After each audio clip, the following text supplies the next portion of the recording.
Psychology as a field is blowing up. The devastating blow COVID is having on people's interest in therapy is growing, the clinic wait lists are getting longer, and even just like self-diagnosis and talking about mental health, like that whole do I have ADHD on TikTok trend. And so it makes sense that a lot of people are thinking, should I become a psychologist? Like, it's a thing now, we should all do it. And on this channel, I talk a lot about the pathways, how to get into it. I do day in the life videos, and maybe I present a slightly rosy view of what the profession is. However, that's not always the case. Today I'm going to tell you what I don't talk about so much, which is why you shouldn't become a psychologist. I've been working as a clinical psychologist for about 5 years now, and obviously I still love it, which is why I'm still doing it. But over that time, it has made me realize that there are certain aspects of the job which I didn't know about, and there are probably certain personality characteristics which don't meld too well with this role. So first of all, I am a clinical psychologist. I went through the 4 years of undergraduate, which includes the honours, 2 years of clinical masters, and now I've been working for about like 4 years out of the clinic. I worked primarily in private practice. I worked between 2 different clinics, one child and family and then one adult. I was doing like 2 days at each. And this year I've switched my role so that I'm still working half private practice, but the other half I'm doing like a salaried role. I work with schools and parents and teachers, and I do trainings, I do workshops on mental health. And so yeah, everything that I'm talking about is relating to a kind of private practice clinic psychology job. I know there are different types, some work in groups, some work in teams, but for most of us, we work in private practice. First reason, the money. If you are someone who is thinking, hey, psychology is growing, like this is pretty lucrative, I should get into it, do not. I cannot stress this enough. If the main reason you're doing it is because you're thinking, oh, this is like a really stable job, which it is, there's always a demand for it, and I'll make heaps of money. No, like I am comfortable, and I think in society, Australia, I'm above average. However, thinking about the time, the effort, the work, the competition, the study required, it is not worth the money. It is not a lucrative field in the sense that there is just not a lot of growth. When you graduate as a psychologist, once you have your clinical master's endorsement, you are pretty much making the exact same money as a psychologist who has 30 more years experience than you, which is kind of nice as an early career psych. Like the price that I'm charging is basically the same as all the other psychs in this clinic. But think about how when you're in a corporate role, it's like every year you get promotions and bonuses and you get a new title. As a psychologist, you are a psychologist, and you might be able to charge marginally higher fees, but that's basically your money. Yeah, there are ways to kind of increase, like if you work in a hospital and you kind of go up to manager level, or obviously if you open your own business and you own a clinic and it's like you hire a team of people, definitely there's money in that. However, if you just want to be a psychologist for your career, then there's not a huge lot of growth. The other thing is, I have kind of maintained or had a ceiling to how many clients I'm willing to see each day, and that's like around 6 people or so, and I feel very comfortable in that. I know obviously if I see more people, because I get paid per client, that I would be able to make more money, but as a burnout thing, as me really wanting to provide a good service to those I see, I cannot justify seeing like 8 people each day. Most days I'm seeing between 4 to 6 people, and my income changes a lot. So if someone cancels, I have no money for that hour. If I'm sick, there is no paid leave. People can cancel last minute. You know, I can come to work expecting to see someone at 10 a.m. and they call at 9:50 and there goes my money. There's no way of recouping that. That's something you don't get as a public health psychologist or someone who works within an organization. But as a private practice clinician, there is a lot more variability in the money that you're making. If you go into a corporate role, you have a salary, this is how much you make every year. I have no idea what I'm making every year. It really depends on how many people I end up seeing. So yeah, look, the money's okay. I'm not like cash strapped and like can't do anything. However, it is not really in alignment with most of my friends who have been kind of climbing their corporate step ladder. The real reason for psychology is the passion and the fact that you get to help people, and it's a dynamic role, and I love it for that. But if my main driver was money, I think I would have gotten burnt out and left the profession a while ago. Second reason you should not become a psychologist, especially a clinical psychologist, is the competition. So you do 3 years of undergrad, and then you have to kind of compete to get into honours, and you need a distinction mark in order to get acceptance into honours. About 100 people per university cohort are accepted into honours because you need a one-on-one research supervisor. And so it could be that about 50% of people don't even make it into honours. Then if you want to become a clinical psychologist like I am, you have to do a clinical psychology master's program. At the University of Sydney where I applied, 800 people sent in applications and our cohort was 20 people. That is a 2.5% acceptance rate. I've actually never really heard of programs, even including medicine, that are that competitive. Out of every 100 people, 2.5 are going to make it into this program. Most of the people that were doing masters with me did not get in on their first try. Lots of them had years of different experience in different fields, and they'd come in and they were kind of like in their 30s or so. I think there was only really like 4 of us that came straight from their undergraduate honours program. So I had no idea about any of this when I started psychology. I thought you just study and then you just get to the next year.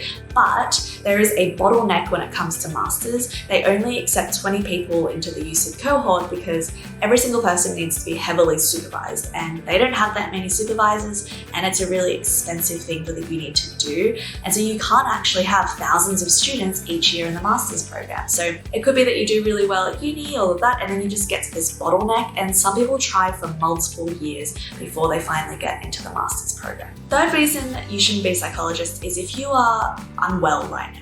I really want to state that lived experience of mental ill health is amazing. Like, you are more relatable to your clients. You really have this empathy and this real sense of understanding. I'm not saying at all that if you've experienced something difficult that you can't be a psychologist. However, if you are actively unwell, you are kind of moving in and out of suicidality, your anxiety is getting to the point where you cannot remain present and there for your patient, then that is an issue. Bear in mind that a lot of the work we do is highly triggering. You know, people are talking about their abuse and their trauma.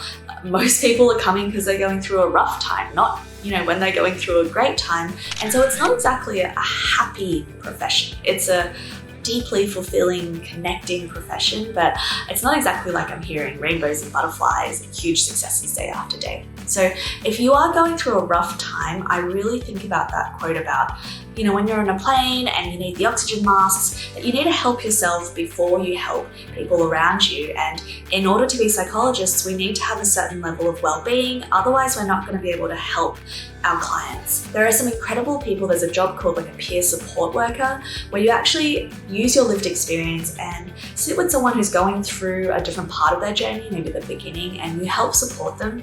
And that role is so integral in the hospital system. I think it's incredibly powerful to have that one-on-one relationship. However, even with peer support work, if you are actively unwell, you don't go to work, like you don't do your job properly. So I think as a clinical psychologist, think about if you're going through a really up and down stage. This is a competitive study process. The actual job can be stressful sometimes. It might not be the right job for you. If you want to help people, if you want to be in mental health, there are other areas to work in, not just practicing. The fourth reason you shouldn't be a psychologist is you have to be on all day. Like for this week at my other job, I was just working in front of a computer for the last 3 days, and I realized I have no stamina for it. I don't know how people, corporate girlies, do it out there, but I actually realized I've never really worked a day in my life where I just log onto the computer in the morning and I can work from home and take my lunch break when I want. As a psychologist, you have patients booked in and they're hour by hour, and you can't really go off and have coffee when you feel like and go down and let your dog out when you feel like, unless you're like a working from home online psychologist, which I've actually never done before. But when you are at work as a psychologist, you are sitting in this chair, your client is sitting in that chair, they are staring at you, there is no one else to take notes. There is no way to kind of like go offline and just drift. Like, you really are on all day. And a lot of your clients are going through a tough space. They're not quite sure how to express what's going on for them. There might be some tangents, there might be some rambling, there might be some really big emotions. This takes a lot of emotional energy, and there is a huge part of the session where I'm kind of going like, okay, that didn't really make sense, but I'm gonna try and link it, and you know, there's big picture going on here. Like, your brain has, what's that thing where you like, your brain has all these gears and all these equations? Like, That is often what is going on in my head, and there is absolutely nothing wrong with wanting a job where you have a huge amount of flexibility. You can work in the hours that you feel like, you can shut off and go for a run if you feel like midday, but unfortunately private practice psychology is not that job. Next thing is isolation. When I worked in public health in the hospital, it was so much better. Like, I'd have a team meeting room, we'd come back to the team room after each client, you get to turn around in your swivel chair and have a chat to Susan and then have a chat to Karen. But as a private practice psychologist, this is my room. This is all I get. I get these chairs, and then I have a desk here, and pretty much the entire day it's just me and the client. And I know it's not isolating in that sense, I'm always talking to someone, but you don't really have your teammates that you go out for drinks with. You don't really have a lunch break that you go to a restaurant and you sit around and have a long, lazy lunch. Generally, you are working with you and the client, and then all of your admin, your notes, your organization, you are doing that by yourself in a room in front of a computer. So if you want to have a work wife and work friends and chat to people all the time and collaborate, bounce ideas off each other, I don't really think private practice psychology is the right job for you. The next reason you shouldn't be a clinical psychologist is if you do not like studying. So this is something I didn't realize, but you study ridiculous hours in undergrad, then you study ridiculous hours in masters, and then even once you've graduated and you are a psychologist, you still have to study. The psychology and the research around psychology and therapy and models are constantly updating, and there's no way to do this profession well. Maybe you could cruise, but if you want to do it well, you have to continue to study, and it's actually built into the requirements. Every year you're required to do 10 hours of continuing professional development, which is training, workshops, lectures, that kind of stuff. And you have to do it in your own time, and you have to pay for it often. My clinic helps me pay for some of those, but this is stuff where you cannot get your registration the next year as a psychologist unless you've studied and you can prove it. If you're kind of thinking, I'm done, I never want to study again, and I can just do my job and I just work on my job, psychology is not the profession for you. Even my supervisor, who has 20 plus years of experience, he is still actively going to trainings. Every couple of weeks or so, you'll be like, where's Peter? And he'll be at a conference. He actually needs to keep training. And in supervision, we even talk about how, sometimes he's still nervous about trying a new technique. And so if you're looking for a job where there's a level of mastery, there is nothing at all wrong with that, by the way. I did English tutoring. I was a tutor at some stage, and at the start it's really hard. But once you get the hang of teaching English, you kind of got the hang of it. And as time goes on, it gets easier and easier. You're not doing that much training. The way we teach English was pretty similar the first year I did it, and pretty similar the third year that I did it. But as a psychologist, you really need to continually keep training and studying. And I love it because I feel competent and I find it interesting. But if you're overstudying, you're over the books, this is not the profession for you. The next reason is you hate people. I know this is straightforward and obviously, but if you really enjoy the study of psychology, you love the science, you find it so interesting, but you don't necessarily want to talk to people all day, then maybe you should go down a research pathway. As a psychologist, you don't need to be a huge extrovert, make friends with everyone. That's not what therapy is about, and I'm a huge introvert. However, people are coming to you with their problems and their issues, and they want someone to help them. And if you're the type of person when someone starts talking about, their breakup issues and their feelings, and in your head you're going okay, hurry up already, this is not the job for you, because that's basically what your job is. You will spend each and every day talking to all of these different humans, and some of them will not have the same values as you. Some of them will make decisions that you go, oh, that was probably very unhealthy, or oh gosh, I don't agree with that. They will have different religious preferences, they will have different ideas when it comes to women and men, they will have different ideas when it comes to child raising and how they're going to do it. Everyone is different, and that's such a cool part of the role that I can speak to people that I never would have spoken to, especially had a D&M with them in real life. However, if you're not interested in connecting to the human at the core of that, if there is not just this general interest in getting to know people at a deeper level, then this is probably the wrong path. The next reason is being a psychologist is really sedentary. Literally this chair, I don't know how many probably, hundreds of hours that my butt has been sitting in this chair. It's not an active job at all. You walk to the waiting room, you bring the client in, they sit down, and then you're there and your bum is on the seat for the next hour. So if you love using your hands, you love getting active, you love like doing stuff, then maybe like exercise physiology, or even becoming like an occupational therapist where there's a lot of movement, bouncy things, squishy things, like that might be a better job if you want to do like healthcare or even like mental health care. As a psychologist, there are like ethical boundaries. I can't touch the client. I can't even like use that slight bit of movement to be like, oh, sorry. Like literally you are just sitting here for like 6, 7, 8 hours a day. And psychologists don't get up and like walk around generally. And so it's a very, very sedentary job. The only reason that I can kind of get through that and feel good in my body is I dance. And that's probably the reason why I've chosen dance as my kind of hobby and the thing that I do outside of work, and that like keeps me going. It's such a movement, full, like present body awareness type of activity. If I didn't do it, I actually think I would be a total potato because I spend all day on this chair. The 8th reason, I think, I'm not sure, is organization. There is so much to organize. There is so much paperwork. I had no idea about this before starting psychology, but think about having like, I don't even know, like there's 20, could be 30, some people have like 40 people that you are keeping in mind. You need to remember all those 40 people and general life details, like you have files and stuff, but you can't be messing up. This person's married and this person's kid is named this, and this person was depressed and this person's anxious, but they're not so anxious anymore. Like there is a way and a system that you need to keep all of this information organized, and not just remembering their personal details and what you're up to with therapy, but also the practical stuff like sending letters to the GP, sending letters to the NDS providers. I've had to send letters to different psychiatrists. You have to sometimes do sessions with parents, sometimes with children, sometimes with the individual, sometimes with their spouse. Like there is so much to keep in mind, and you are the only one doing it.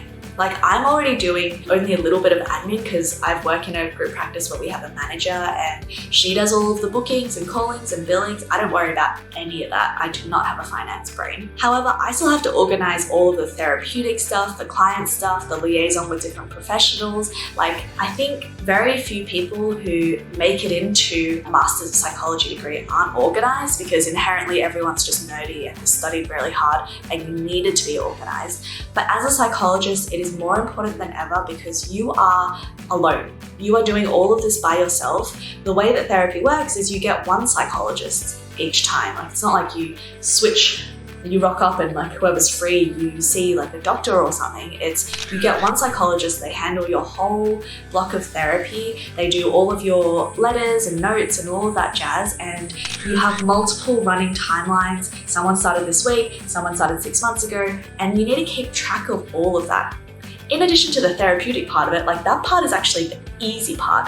The hard part is putting in business activity statements. Every quarter I have to submit my financial stuff to an accountant. They have to submit my stuff to the ATO. Like you are a small business owner if you're contracting at a private practice clinic. This side of stuff you can get rid of if you work in a salaried role. A salaried role basically means that they pay you a specific amount each year. So all of my public health and hospital colleagues, they don't need to worry about this side, but as a private practice psychologist, like you are always organizing. I'm always organizing. I'm always looking at my diary. I'm always like emailing the clinic manager being like, you know, in 3 weeks, this appointment's here, can you move them here because I want to slot in this person. You need to be on top of your organization. So if you want the type of job where someone's going to tell you, this is what your meeting is, this is when you do it, like psychology is not that. You have to organize everything yourself. Last one for why you shouldn't be a psychologist is I'm too sensitive. I hear this one a lot, and look, let me explain, because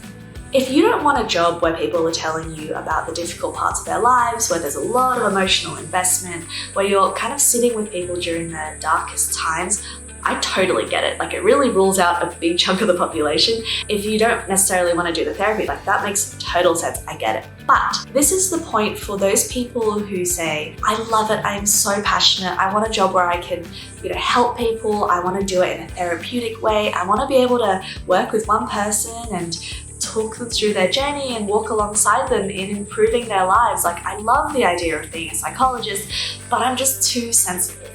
I'm just too weak. Like, I'm not strong enough to be able to do that. I think I would just collapse into a crying mess. You are not alone. Like, I think I definitely feel that way sometimes, that there's just like all the emotion in the world and it's all too much. And I often do have these like overflowing moments where I just need to cry because of everything that I've heard that day. But when I think about my cohort when I was studying masters, like that tight-knit group of 20 of us, everyone was sensitive. Like, you come back to the clinic room and you just hear people talking about the like most deep emotional thing that some client told them, and everyone's like, oh my gosh, like tell me more. And then you'll have people just feel deeply and care so deeply about their clients, and you'll see people express deep emotions. Like, everyone is really invested in this role. And I think, as opposed to thinking about sensitivity and feeling deeply as a weakness, think about it as a superpower. Being able to feel deeply means that you have that kind of mirror neuron pathway. You are able to kind of feel and empathize and connect with people on a deeper level. If I were to put it in a trite way, like, psychology is all about getting deeper. It's about getting underneath the surface of, you know, people's behaviors and actions and patterns, and understanding the why and being able to heal things from this level. If you love the idea of a profession like that and you're just worried that you're not strong enough for it, there are systems in place, like the professional boundaries, the fact that, you know, you just do the hour and then you shut off. You don't think about them on the weekend or come in and do your notes. Like, there are boundaries that you are taught and that you will develop that will help you not be so emotionally entangled. And being super emotionally entangled isn't good for the client or yourself. And so I do feel like sometimes when my friends tell me the same things, or my family members tell me that they're going through a breakup, or, you know, bad stuff is happening in their life, I feel much more strongly about that than when a client tells me. And it is not that I don't care about the client, but the way the profession is set up, these weekly sessions, you go through admin, it's in the booking,